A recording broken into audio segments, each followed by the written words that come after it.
جس کو جو کچھ بھی ملا آپ کے دروازے سے، اللهم صل على سيدنا وشفيعنا حبيبنا نبينا مولانا محمد وبارك وسلم صلاة وسلاما عليك يا رسول الله، صلاة وسلاما عليك يا نبي الله، صلاة وسلاما عليك يا حبيب الله، فداك أمي وأبي يا رسول الله. حدثنا أبو النعمان قال حدثنا جرير بن حازم النافع أن ابن عمر كان يقتل الحيات كلها حتى حدثه أبو لبابة البدري أن النبي صلى الله تعالى عليه وسلم نهى عن قتل جنان البيوت فأمسك عنها. یہ حدیث حضرت نافع سے مروی ہے اور وہ کہتے ہیں حضرت عبداللہ ابن عمر تمام سانپوں کو قتل کر دیتے تھے، ہے نا، یہاں تک کہ ابو لبابہ بدری صحابی نے ان سے یہ حدیث بیان کیا کہ نبی اکرم صلی اللہ تعالیٰ علیہ وسلم نے گھروں کے سانپوں کو قتل کرنے سے منع فرمایا. فَأَمْسَكَ عَنْهَا، تو حضرت عبداللہ ابن عمر اس کام سے باز آ گئے، ہے نا. اب آپ دیکھیں یہ حدیث جس میں یہ ہے کہ حضرت عبداللہ ابن عمر تمام سانپوں کو قتل کر دیا کرتے تھے،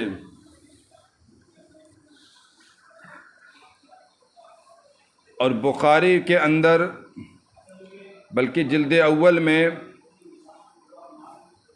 یہ حدیث موجود ہے جس کو امام بخاری نے عبداللہ بن محمد سے تخریج کی ہے، یعنی حدثنا عبداللہ بن محمد قال حدثنا ہشام بن یوسف قال حدثنا معمر عن ابن شہاب عن سالم عن ابن عمر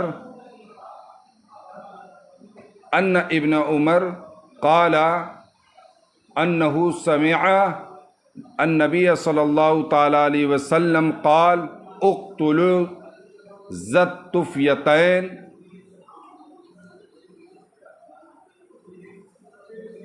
کہ حضرت عبداللہ ابن عمر سے مروی ہے کہ رسول اللہ صلی اللہ تعالی علیہ وسلم نے فرمایا کہ طفیتین والے، یعنی دو آنکھ، دو دھاری، ذات طفیتین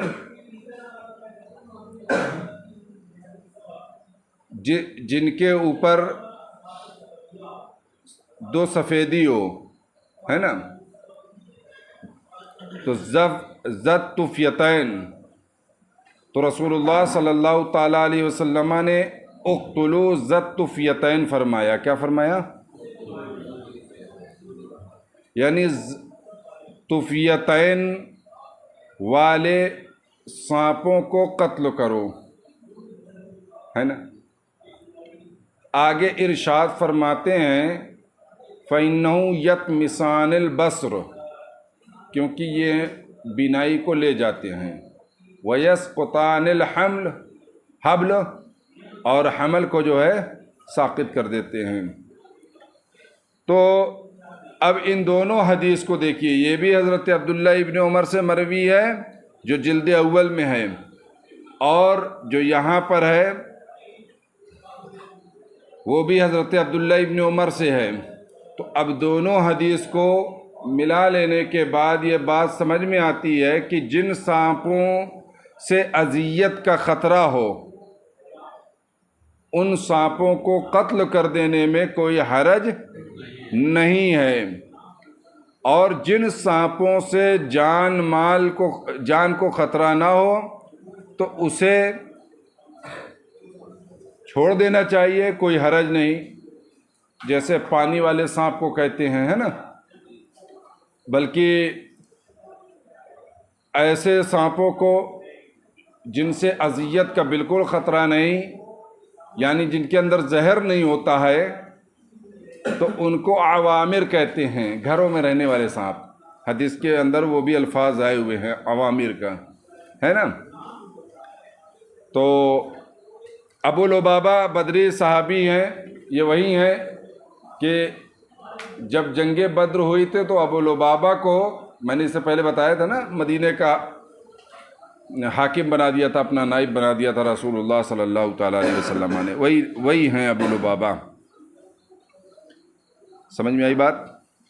حدثني ابراہیم ابن المنذر قال حدثنا محمد ابن فلیح عن موسیٰ ابن عقبہ قال ابن شہاب حدثنا انس بن مالک ان رجالا من الانصار استاذنوا رسول اللہ صلی اللہ تعالی علیہ وسلم فقالوا ایذن لنا فلنترک لابن اختنا عباس فداءہ قال واللہ لا تذرون منہ درہما۔ یہ حدیث حضرت انس بن مالک روایت کرتے ہیں کہ انصار میں سے کچھ لوگ رسول اللہ صلی اللہ تعالیٰ علیہ وسلم کی بارگاہ اقدس میں تشریف لائے اور عرض گزار ہوئے، یا رسول اللہ ہمیں اجازت مرحمت فرما دیں، اپنی مرضی عنایت فرما دیں۔ فلنترک لابن اختنا عباس، ہم اپنے بھانجے عباس کو فداءہ، ان کا فدیہ چھوڑ دیں۔ قال، رسول اللہ صلی اللہ تعالیٰ علیہ وسلم نے فرمایا، واللہ، خدا کی قسم، لا تذرون منہ درہما، تم ان میں سے کچھ بھی نہیں چھوڑو گے، یعنی ایک درہم بھی نہیں چھوڑو گے۔ حضرت عباس جنگ بدر میں قیدی بنا لیے گئے تھے، بلکہ جب جنگ بدر قائم ہونے والی تھی تو اس وقت رسول اللہ صلی اللہ تعالیٰ علیہ وسلم نے کچھ لوگوں کے بارے میں یہ فرمایا تھا کہ ان میں سے کچھ لوگ وہ ہیں جو شریک نہیں ہونا چاہتے تھے اور انہیں زبردستی جنگ میں لایا گیا ہے، اور رسول اللہ صلی اللہ تعالیٰ علیہ وسلم نے ان لوگوں کے نام بھی بتائے تھے کہ اگر تم میں سے کوئی انہیں پائے تو انہیں قتل نہ کرے۔ انہی میں سے حضرت عباس بھی تھے۔ اب رہی بات یہ کہ جب حضرت عباس، یعنی 70 قیدی بنائے گئے تھے، 70 قیدی جب بنا لیے گئے تو اس میں انصار کے کچھ لوگ حاضر ہوئے اور کہا، یا رسول اللہ ہم اپنے بھانجے کو، یہ کیا معاملہ ہے؟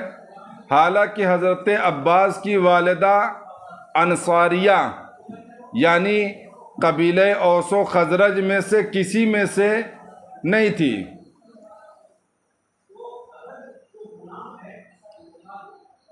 تو پھر انہوں نے بھانجا کیوں کہا؟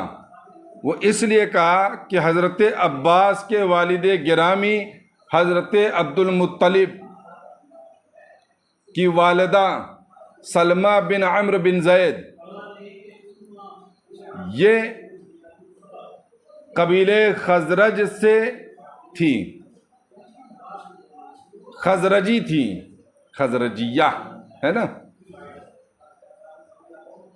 تو حضرت عباس کی دادی وہ کون تھی؟ سلمہ تھی، اور دادی جو ہے یہ بھی ماں ہوتی ہے، جیسے ماں ہوتی ہے۔ یہ اور بات ہے کہ دادی کو مجازن ماں کہا جاتا ہے۔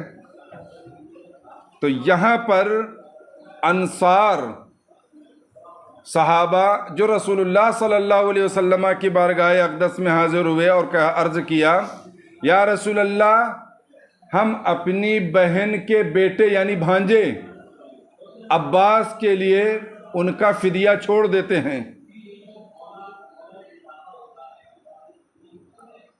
تو یہاں پر حضرت عباس کی دادی پر اخت کا اطلاق از راہ شفقت کیا.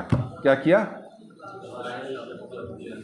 شفقت کی بنیاد پر جو ہے انہوں نے اخت کا اطلاق کر دیا تھا، اور ایسا اطلاق جو ہے مجازی اطلاق کہلاتا ہے نا. تو رسول اللہ صلی اللہ تعالیٰ علیہ وسلم نے فرمایا خدا کی قسم تم لوگ ان میں سے ایک درہم بھی نہیں چھوڑو گے. یعنی رسول اللہ صلی اللہ تعالیٰ علیہ وسلم یہ ہرگز نہیں چاہتے تھے کہ حضرت عباس کا فدیہ چھوڑ دیا جائے، کیونکہ اگر ان کا فدیہ چھوڑ دیا جائے تو 70 میں سے جو بقیہ لوگ بچیں گے تو ان سے کیوں لیا جائے گا؟ تو پھر ہر کوئی نہ کوئی جو ہے تیار ہو جائے گا کہ دیکھیے ہمارے ساتھ ناانصافی ہو رہی ہے، اور یہ اپنا چچا دیکھے تو چھوڑ دیے. تو رسول اللہ صلی اللہ تعالیٰ علیہ وسلم نے فرمایا کہ نہیں، بالکل اس میں سے نہیں چھوڑو گے. ایک بات. دوسری بات یہ ہے کہ حضرت عباس رضی اللہ تعالیٰ عنہ سے رسول اللہ صلی اللہ تعالیٰ علیہ وسلم نے 100 اوقیہ درہم وصولہ ہے نا، اور ساتھ میں جعفر بن عقیل بھی قید کیے گئے تھے، ان سے 80 درہم وصولہ، اور ہر بدری قیدی سے 40 اوقیہ درہم وصولہ. ان سے دگنا تیگنا کیوں وصولہ؟ حضرت عباس سے 2.5 گنا، اور حضرت جعفر بن عقیل سے ہے نا.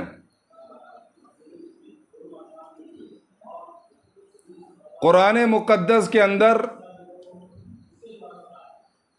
اللہ رب العزت ارشاد فرماتا یا ایھا النبی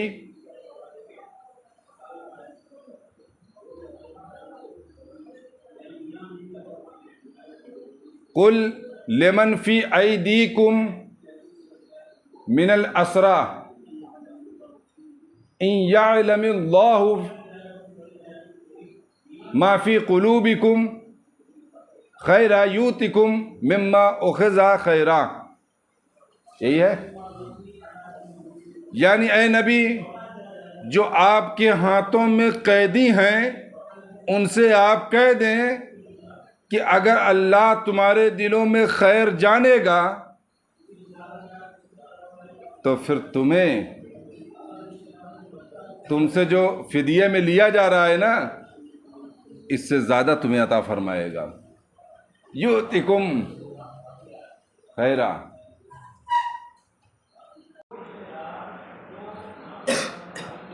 تو اللہ رب العزت نے یہ فرمایا تھا کہ یؤتکم خیرا مما اخذ، جو تم سے لیا جائے گا وہ اس سے بہتر عطا فرما دے گا. تو حضرت عباس فرمایا کرتے تھے کہ کاش ہم سے 4 گنا لیا جاتا، 10 گنا لیا جاتا فدیہ، کیونکہ اللہ رب العزت نے یہ وعدہ فرمایا تھا کہ جو بدر میں قیدی ہیں اگر وہ ایمان لائے تمہارے دلوں میں خیر جانے گا.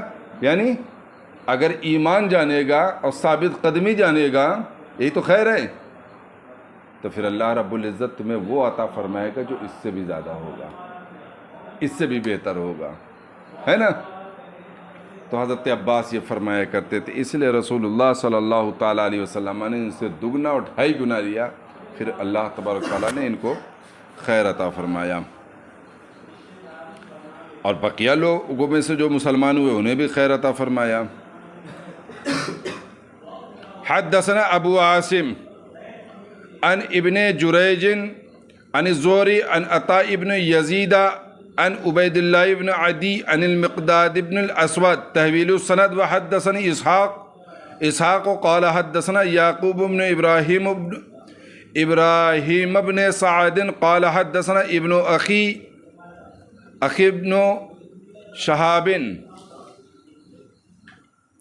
عن عمی اخبرنی عطاء ابن یزید اللیثی ثم الجندعی ان عبید اللہ ابن عدی بن ابن الخیار اخبرہ ان المقداد ابن عمرو الکندی وکانہ حلیفا لبنی زہرہ وکانہ ممن شہیدہ بدرن ما رسول اللہ صلی اللہ تعالیٰ علیہ وسلم اخبرہ انہ قال، یعنی اس حدیث کو روایت کرتے ہیں مقداد بن عمرو کندی، اور یہ بنی زہرہ کے حلیف تھے، یہ ان میں سے تھے جو رسول اللہ صلی اللہ تعالیٰ علیہ وسلم کے ساتھ بدر میں حاضر ہوئے تھے۔ انہوں نے یہ خبر دیا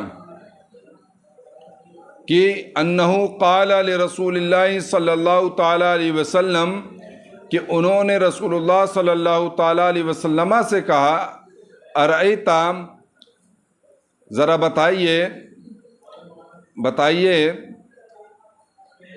حضور بتائیے، ان لقیت رجلا من الکفار، اگر میں کسی کافر سے جنگ میں مقابلہ کروں، فاقتتلنا، تو ہم لوگ آپس میں بھڑ جائیں، فضرب احدا، بھڑ جانا سمجھتے ہو؟ فاقتتلنا، تو ہم لوگ آپس میں قتال کریں یعنی بھڑ جائیں، فضرب احدا یدی بالسیف، تو وہ جو ہے تلوار کے ذریعے میرے ایک ہاتھ کو کاٹ ڈالے، یعنی ضرب لگائے، میرے ایک ہاتھ پر ضرب لگائے، فضرب احدا یدی بالسیف، تو وہ تلوار سے میرے ایک ہاتھ پر ضرب لگائے، فقطعہ، تو اسے کاٹ ڈالے، ثم لاذ منی بشجرۃ، پھر جو ہے مجھ سے ایک درخت کا پناہ لے لے، یعنی پھر میرا اتنا زور کا حملہ ہو کہ وہ ڈر کے مارے کسی درخت کے پیچھے جیسے چھپ نہیں جاتا، نہیں، کبھی ادھر سے دیکھتا ہے، کبھی جو چھپتا ہے درخت کے پیچھے۔ فقال اسلمت للہ، تو وہ اس وقت بولے کہ میں اللہ کے لیے اسلام لایا۔ اقتلوہ یا رسول اللہ بعد ان قالہا، یا رسول اللہ یہ کہہ دینے کے بعد کیا میں اس کو قتل کر دوں؟ فقال رسول اللہ صلی اللہ تعالیٰ علیہ وسلم، تو رسول اکرم صلی اللہ تعالیٰ علیہ وسلم نے فرمایا، لا تقتلو، اسے قتل نہ کرنا۔ فقال یا رسول اللہ انہو قطع احدا یدی، یا رسول اللہ اس نے میرے ایک ہاتھ کو کاٹ ڈالا۔ ثم قال ذالک بعد ما قطع، پھر یہی فرمایا بعد ما قطع، اس کے کاٹنے کے بعد بھی، ہے نا، یعنی ہاتھ کو کاٹ دینے کے بعد بھی یہی فرمایا۔ فقال رسول اللہ لا تقتلو، تو رسول اللہ صلی اللہ تعالیٰ علیہ وسلم نے فرمایا لا تقتلو، قتل مت کرنا۔ فإن قتلتہو، اگر تم نے اسے قتل کیا، فإنہو بمنزلتک قبل ان تقتلہو، تو وہ تمہاری منزل میں ہے قبل اس کے کہ تم اسے قتل کرو۔ وَإِنَّكَ بِمَنزِلَتِي، اور تم اس کے منزل میں ہو قبل ان یقول کلمتہ التی قال، قبل اس کے کہ وہ اس کلمہ کو کہتا جو اس نے کہا۔ اس کا یہ مطلب نہیں ہوا کہ وہ شخص جو ہے کافر ہو گیا جس نے کسی مسلمان کو قتل کیا،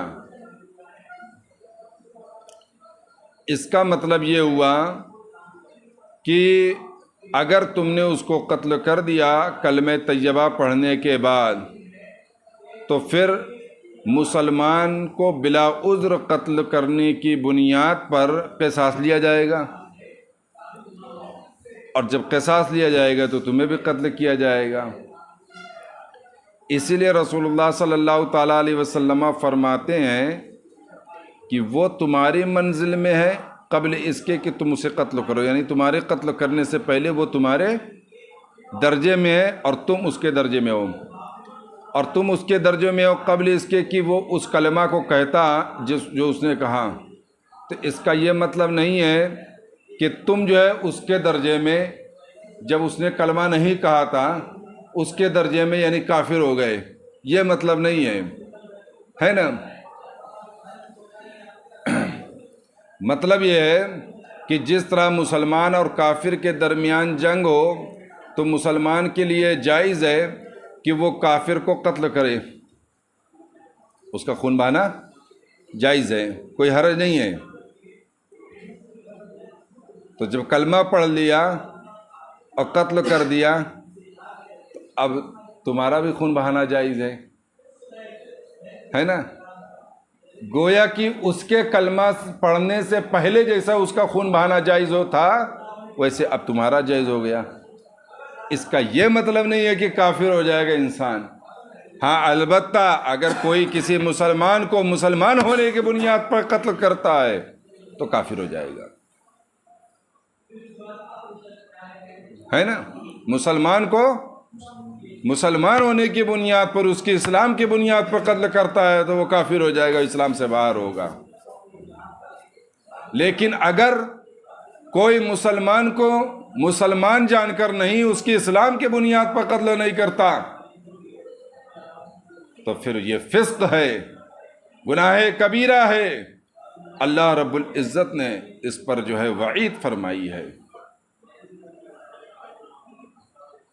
من قتل مومنا متعمدا فجزاؤ جہنم خالدا فیہا، جس نے جان بوجھ کر کسی مسلمان کو قتل کیا ہے تو اس کی جزا کیا ہے؟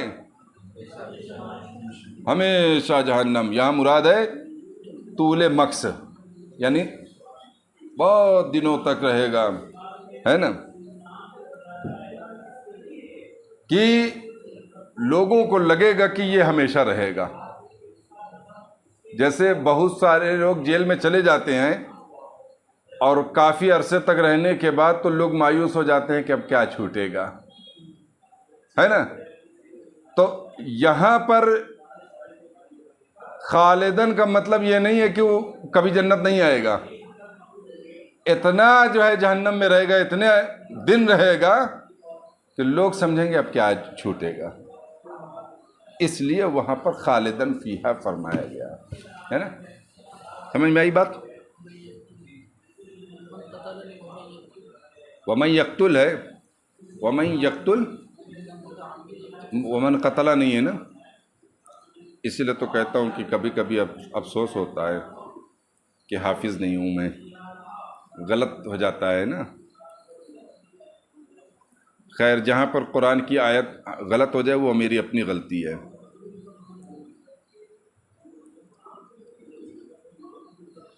کہاں گیا جی؟ وہ تو ختم ہو گئی بات نا۔ حدثنا یعقوب ابن ابراہیم قال حدثنا ابن علیۃ قال حدثنا سلیمان التیمی قال حدثنا انس قال قال رسول اللہ صلی اللہ علیہ وسلم یوم بدر من ینظر ما صنع ابو جہل۔ حضرت انس مروی ہے کہ رسول اللہ صلی اللہ تعالیٰ علیہ وسلم نے فرمایا بدر کے دن من ینظر ما صنع ابو جہل، جب میں ابو جہل کا نام، اس کی درگتی کے بارے میں جو حدیث پڑھتا ہوں میرے چہرے پر مسکراہٹ آتی ہے۔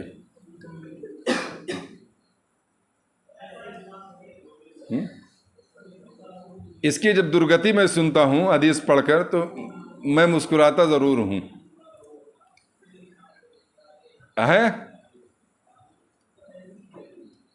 اور خاص کر ایک لفظ ہے، جب اس لفظ پہ پہنچتا ہوں تو بہت زیادہ جو ہے اندر سے خوشی محسوس ہوتی ہے۔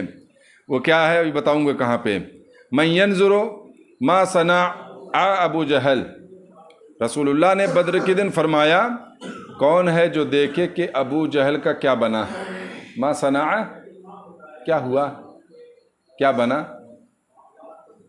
فانطلق ابن مسعود، عبداللہ ابن مسعود چلے، فوجدہ قد ضربہ ابن افراء، تو اسے اس حال میں پایا کہ افرا کے بیٹوں نے مار گرایا تھا۔ کیا کیا تھا؟ حتی بردا، یہی وہ لفظ ہے جس پر مجھے جو ہے بہت خوشی محسوس ہوتی ہے، حتی بردا، یہاں تک کہ وہ ٹھنڈا ہو چکا تھا۔ جیسے مرغا کو ذبح کر دو، ذبح کرنے کے بعد بہت اچھلتا ہے، پھر ایک وقت آتا ہے کہ بس جو ہے ہلکا ہلکا اس کا بدن کانپتا ہے اور اچھلنے کودنے پھڑپھڑانے کی ہمت اس کی ختم ہو چکی ہوتی ہے، صرف یہ ہے کہ رمق باقی رہتا ہے تھوڑی سی، مرغے کی دیکھیے وہ ذبح کر کے یا بکرا کو کہ بس اس کے جو کھال ہلتی ہے، ہے نا. تو حتی بردا یہاں تک کہ وہ ٹھنڈا پڑ چکا تھا، یعنی ابھی رمق باقی تھی تھوڑا سا، یعنی اس کے جسم کے کھال ہل رہی تھی ہلکا ہلکا. یہ تھا کہ اب وہ حرکت کرنے کی طاقت نہیں تھی. حتی بردا، ہاں سمجھ رہے نا. فقال انت ابا جہل، اے ابو جہل تم ہی ہو. قال ابن الیہ، ابن الیہ نے کہا قال سلیمان ہاکذا، سلیمان نے ایسے ہی روایت کیا ہے. سلیمان ایک ہے نا، سلیمان تیمی ہے نا سند میں. قالہ انس، سلیمان نے ایسے ہی کہا ہے، اور حضرت انس نے اس کو کہا قال انت ابا جہل. قالا، تو اس نے کہا وحل فوق رجل قتلتموہ، کیا اس سے بڑھ کر کوئی آدمی تم نے دیکھا؟ یعنی حل رأیت فوق رجل، کیا تم نے اس آدمی سے بڑھ کر بھی دیکھا جس کو تم لوگوں نے قتل کیا ہے؟ یعنی اس سے بھی بڑا سردار دیکھا تم نے کبھی؟ مر رہا ہے لیکن. قالا سلیمان، سلیمان نے کہا او قالا قتلہ قومہ، یعنی سلیمان جو سند میں ہے وہ کہتے ہیں یا تو یہ کہا قتلہ قومہ کہ اس کی قوم نے اسے، حل فوق رجل، یا اس کیا تم نے اس سے بڑھ کر آدمی دیکھا جس کو اس کی قوم نے قتل کیا. وقال ابو مجلس، ابو مجلس نے جو ہے کہا کہ ابو جہل نے کہا ہے فلو غیر اکارن قتلنی، کاش کہ مجھے کسان کے علاوہ قتل کرتا. دراصل انصار جو ہے صحابہ مدینہ شریف کے، یہ کھیتی کیا کرتے تھے، تو اور افرا کے بیٹے تھے، تو ظاہر سی بات ہے یہ انصاریہ تھے، ہے نا، انصاریہ تھیں تو ان کے بیٹے انصاری ہوئے. تو کہا کہ کاش جو ہے مجھے کسان کے علاوہ کوئی قتل کرتا، یعنی وہ کہنا یہ چاہتا تھا کہ میں جنگ لڑنے والوں کے ہاتھوں سے مارا جاتا، بہادروں کے ہاتھ سے مارا جاتا تو مجھے فخر ہوتا، ہے نا. آپ دیکھیں یہ فرعون کیسا تھا کہ مر رہا ہے لیکن اس کو اپنے کفر پر فخر تھا. اور فرعون وہ جو خدا بن بیٹھا تھا، وہ جب ڈوبنے لگا تو کہا آمنتو برب موسیٰ و ہارون، یعنی میں موسیٰ اور ہارون کے رب پر ایمان لایا، ہے نا. تو یہ اس امت کا سب سے بڑا فرعون، بلکہ یہ پوری کائنات کا سب سے بڑا فرعون تھا کہ مرتے وقت بھی جو ہے یہ اپنی باتوں سے رجوع نہیں کیا اور رب کی ربوبیت اور وحدانیت کا اقرار نہیں کیا، بلکہ اپنی شرکیہ عقیدے پر جمع رہا.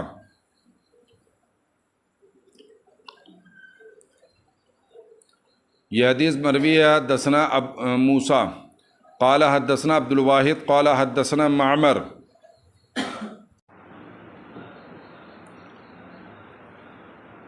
عن الزہری عن عبید اللہ ابن عبد اللہ حدثني ابن عباس عن عمر قال عن عمر لما توفي النبي صلى الله تعالى عليه وسلم قلت لأبي بكر انطلق بنا إلى إخواننا من الأنصار. حضرت عبداللہ ابن عباس نے مجھ سے حدیث بیان کی. یہ کس نے کہا؟ یہ عبید اللہ بن عبداللہ نے کہا، اور وہ روایت کرتے ہیں حضرت عمر سے کہ جب رسول اللہ صلی اللہ تعالیٰ علیہ وسلم کی وفات ہو گئی تو میں نے ابو بکر سے کہا کہ ہمارے ساتھ ہمارے انصاری بھائیوں کے طرف چلو، ہے نا.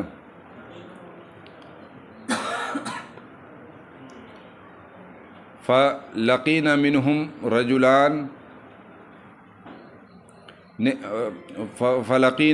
رجلان صالحان شہیدہ بدرن، تو ہم ان میں سے دو نیک مردوں سے، نیک آدمیوں سے ملے جو بدر میں حاضر ہوئے تھے. فحدثت عروۃ بن زبیر، میں نے عروہ بن زبیر کو بیان کیا، قال ہم اویم بن ساعدہ و معن بن عدی، اویم بن ساعدہ اور معن بن عدی ہیں، وہ دونوں کون تھے؟ اور معن بن عدی ہیں۔ تو یہ دونوں صحابی رسول ایسے ہیں جو میدان بدر میں حاضر ہوئے تھے، اور امام بخاری کو اس حدیث کے لانے کا مقصد بھی یہی ہے کہ یہ بتانا مقصد ہے کہ اویم بن ساعدہ اور معن بن عدی یہ دو صحابی رسول ایسے ہیں جو بدر میں حاضر ہوئے تھے۔ یہ الی اخواننا من الانصار جو کہا ہے، یہ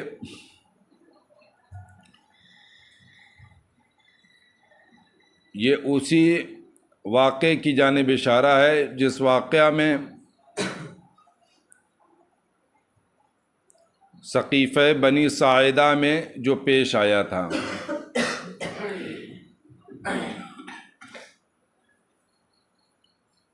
اور اویم بن ساعدہ اور معن بن ساعدہ یہ بدر میں حاضر ہوئے، احد میں حاضر ہوئے، اور خندق میں بھی حاضر ہوئے، اور رسول اللہ صلی اللہ تعالیٰ علیہ وسلم کے ساتھ تمام مشاہد میں شریک رہے۔ اویم بن ساعدہ رضی اللہ تعالیٰ عنہ کی وفات رسول اللہ صلی اللہ تعالیٰ علیہ وسلم کی ظاہری حیات ہی میں ہو چکا تھا۔ ایک قول یہ ہے کہ حضرت عمر کے زمانے میں ہوا تھا، لیکن معن بن عدی صحابی رسول رضی اللہ تعالیٰ عنہ یہ رسول اللہ صلی اللہ تعالیٰ علیہ وسلم کے بعد بھی ایک عرصے تک حیات میں رہے، بلکہ کہا گیا کہ 65 ہجری کے آس پاس جو ہے، یا اس سے پہلے 65 ہجری 65 سال کی عمر میں ان کا وصال ہوا تھا، 65 ہجری نہیں ہے۔ حدثنی اسحاق بن ابراہیم سمع محمد بن فضیل عن اسماعیل عن قیس کان عطاء البدریین 5000۔ یہ امام بخاری اس حدیث کو لائے ہیں، اسماعیل بن قیس سے روایت کرتے ہیں، کہتے ہیں بدری صحابہ کا وظیفہ عطاء البدریین بدری صحابہ کا وظیفہ 5000 درہم تھا، ہے نا، 5000 درہم تھا، یعنی سالانہ کتنا تھا؟ وقال عمر لأفضلنہم علی من بعدہم، حضرت عمر نے کہا کہ میں انہیں ان کے بعد والوں پر ضرور فوقیت دوں گا، فضیلت دوں گا۔ یعنی بدری صحابہ رضوان اللہ اجمعین کا جو وظیفہ تھا اس میں بھی غیروں پر جو ہے، غیر بدری صحابہ پر فوقیت تھی، ان کا وظیفہ غیر بدری صحابی پر زیادہ تھا۔ ایک روایت میں ہے کہ ازواج مطہرات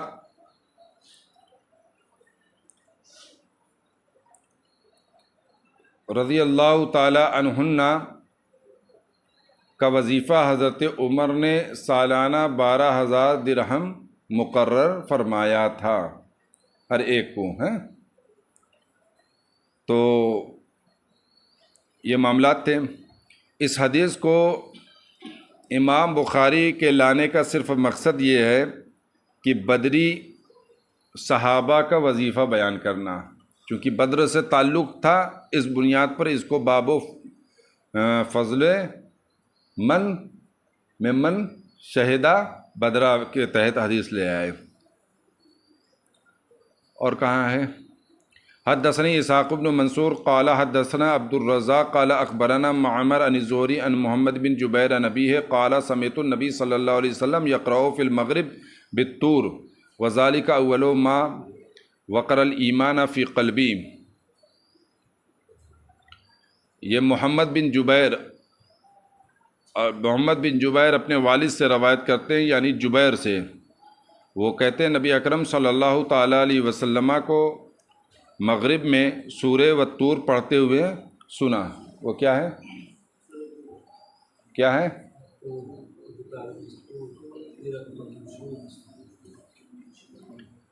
تو انہوں نے کہا ذالک اول ما وقر الایمان فی قلبی، یہ پہلا واقعہ تھا کہ جب میرے دل میں ایمان جو ہے جاگزی ہو گیا تھا۔ وانی زہری ان محمد بن جبیر بن مطعم عن ابی ہے، اور زہری سے روایت کرتے ہیں، وہ محمد بن جبیر بن مطعم سے روایت کرتے ہیں، وہ اپنے والد سے روایت کرتے ہیں یعنی حضرت جبیر سے، کہ نبی اکرم صلی اللہ تعالیٰ علیہ وسلم نے فرمایا فی اسارا بدر کی قیدیوں کے بارے میں، لو کان مطعم بن عدی، اگر مطعم بن عدی حین، لو کان المطعم بن عدی حین، اگر مطعم بن عدی زندہ ہوتے، ثم کلمنی فی ہؤلاء، پھر ان کے بارے میں مجھ سے کیا کرتے؟ کلام کرتے۔ کس کے بارے میں؟ کن کے بارے میں؟ فی ہؤلاء نتنا، پھر ان قیدیوں کے بارے میں مجھ سے سوال کرتے، لترکتہم لہو، تو میں ان کے لیے چھوڑ دیتا۔ اس کی وجہ یہ ہے کہ مطعم بن عدی جب قریش نے بنو ہاشم کا سوشل بائیکاٹ کیا اور سماجی بائیکاٹ کیا، اور یہاں تک کہ شیب ابی طالب کا واقعہ پیش آیا، اور وہ معاہدہ جس میں لکھا گیا تھا اور خانہ کعبہ میں ٹانگا گیا تھا، تو یہ مطعم بن عدی ہی تھے جو قریش میں سے سب سے پہلے کھڑے ہوئے اور رسول اللہ صلی اللہ علیہ وسلم کو اپنے پناہ میں لینے کی بات کہی، یعنی قریش کے خلاف گئے اور اس کاغذ کو انہوں نے ہی پھاڑ دیا تھا۔ تو رسول اللہ فرماتے ہیں کہ اگر مطعم بن عدی زندہ ہوتے اور ان قیدیوں کے بارے میں، رہائی کے بارے میں گفتگو کرتے، تو میں ان قیدیوں کو یوں ہی چھوڑ دیتا۔ احسان کا بدلہ احسان سے دینا یہ عرب کا خاصہ ہے۔ احسان کا بدلہ عرب کا خاصہ ہے، اور یہ بات آپ غور سے دیکھ لینا کہ جو نسلاً عربی ہوتے ہیں ان کے اندر یہ صفت ضرور پائی جاتی ہے۔ جو نسلاً عربی ہوتے ہیں تو ان کے اندر یہ صفت ضرور پائی جاتی ہے کہ وہ احسان کا بدلہ احسان سے دیتے ہیں، بلکہ بسا اوقات ان برائیوں کا بدلہ بھی احسان سے دیتے ہیں جو برائیاں مضر نہیں ہوتی، ان کا بھی بدلہ احسان سے دیتے ہیں، ہے نا؟ تو اس لیے ہمیں چاہیے کہ رسول اللہ صلی اللہ تعالیٰ علیہ وسلم قوم عرب سے تھے، قوم قریش سے تھے، بنو ہاشم سے تھے، اور آپ کی خصلت عظیمہ یہ تھی کہ احسان کا بدلہ احسان سے دینا، بلکہ بسا اوقات وہ تکلیف دہ چیزیں جو مضر نہیں تھیں ان پر بھی رسول اللہ صلی اللہ علیہ وسلم احسان فرمایا کرتے تھے، ہے نا؟ وقال اللیث عن یحییٰ، لیث نے یحییٰ سے اور وہ سعید ابن مسیب سے روایت کرتے ہیں، وقعت الفتنۃ الاولی، پہلا فتنہ واقع ہوا، یعنی مقتل عثمان، یعنی حضرت عثمان کا قتل، یعنی ان کی شہادت۔ اب آپ دیکھیے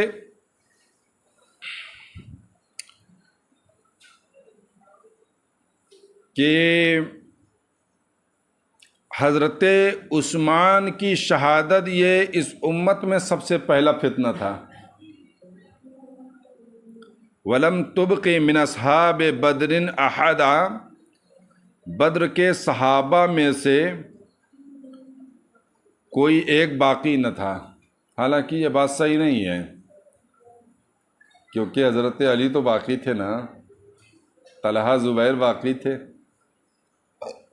کیوں؟ حضرت عثمان کے بعد تو حضرت علی نے خلیفہ ہوئے، اور حضرت علی نے کس کو قتل کیا تھا بدر میں؟ کس کو؟ ولید کو قتل کیا تھا، ولید بن عتبہ کو، ہے نا؟ تو مراد یہ ہے کہ کثرت کے ساتھ، بلکہ یہ ہے کہ جنگ صفین میں 70 بدری صحابہ موجود تھے۔ کتنے؟ 70 بدری صحابہ موجود تھے جنگ صفین میں۔ تو مطلب یہ ہے کہ اکثر جو ہے نہیں تھے، کثرت مراد ہے۔ یہ مراد نہیں ہے کہ کوئی ایک بھی باقی نہیں تھا۔ ثم وقعت الفتنۃ الثانیہ، پھر دوسرا فتنہ واقع ہوا، یعنی الحرہ، واقع حرہ۔ واقع حرہ کیا ہے؟ جو 63 ہجری میں اور واقع ہوا یزید بن معاویہ کی امارت میں، جو مسلم بن عقبہ نے آ کر مدینہ شریف پر حملہ کیا، جس میں آیا ہے کہ اس نے 700 صحابہ کو قتل کیا، اور 3 دن تک مسجد نبوی جو ہے ویران پڑی رہی، اور مدینہ شریف کو تاراج کیا اور جو ہے برباد کیا، ویران کیا۔ اللہ رب العزت اس کے اوپر دوہرا عذاب فرمائے۔ جس نے مدینہ شریف پر حملہ کرنے کی جرأت عطا فرمائی، ہے نا؟ تو کہتے ہیں فلم تبقی من اصحاب الحدیبیہ عہدہ، تو حدیبیہ میں سے، صلح حدیبیہ کے صحابہ میں سے کوئی بھی باقی نہیں رہا، مراد کثرت ہے۔